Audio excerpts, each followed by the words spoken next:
Когда мы слышим слово «феодализм», каждый представляет себе что-то свое. Но что на самом деле скрывается за этим понятием? Давайте разберемся.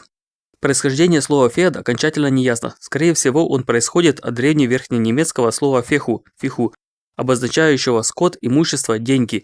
У древних германцев вассальный зависимый был в первую очередь лично связанным со своим покровителем.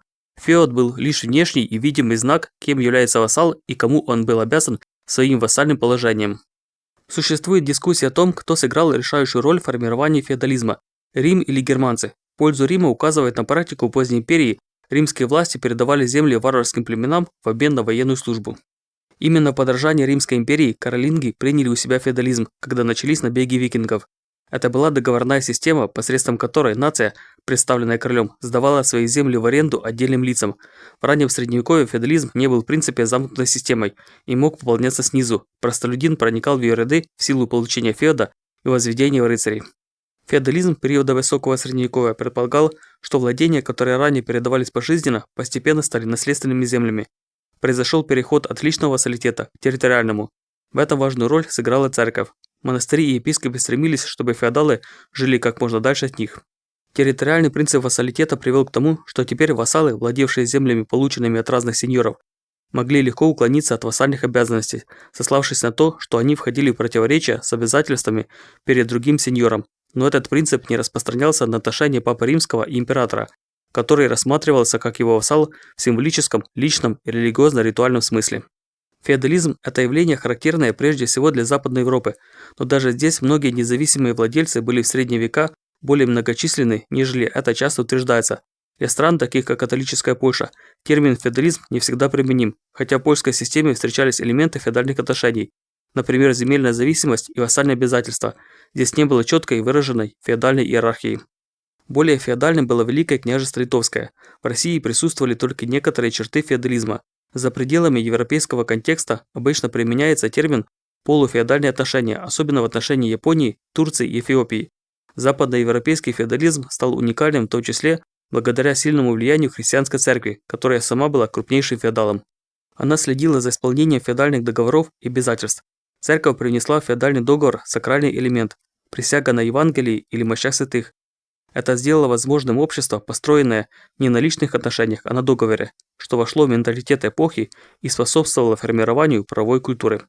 Поскольку сеньор не отдавал землю, а только одалживал ее, он все еще был обязан содержать землю, в то время как вассал имел право собирать доходы, полученные с нее. Также сеньор должен был защищать земли и вассала от вреда. Средневековый феодализм предполагал наделение феодалов административной и судебной властью. Подписывайтесь, пишите комментарии и ставьте лайки. Феодализм позднего средневековья получил название ублюдочный феодализм из-за того, что феодалы вместо военной службы платили своему сеньору. Он на эти деньги нанимал профессиональных воинов. Феодализм просуществовал в Англии до тех пор, пока не был отменен парламентом в 1645 году. Во Франции он отменен в ходе революции в 1789 году. Термин феодализм был придуман намного позже периода, к которому он был применен. Его популяризировал в 1748 году философ Монтескьё и использовал как уничижительное обозначение любого закона или обычая, который считался несправедливым или устаревшим. В XIX веке Маркс и Энгельс изменили традиционное понимание термина феодализма как отношений среди элиты и подчеркнули эксплуатацию крестьян феодалами как сущность феодального способа производства. По их мнению, феодальная модель следовала за рабовладельческим строем и предшествовала капитализму, социализму и коммунизму. Маркс и Энгельс сформулировали для Азии идею особого азиатского способа производства. Их взгляды частично были приняты историком Марком Блоком. Его более широкое определение включает не только обязательства военной знати, но и обязательства всех трех сословий королевства – дворянства, духовенства и крестьянства. Все они были связаны с системой монархизма, формируя феодальное общество. Современные историки предлагают вместо термина «феодальная система» использовать более точное название «сеньориальная система». Дело в том, что понятие «феодальная система» на самом деле обозначает лишь узкий юридический аспект – отношения между сеньором и вассалом, основанные на передаче феода, земельного владения, в то время как сеньориальная система охватывает более широкий круг отношений.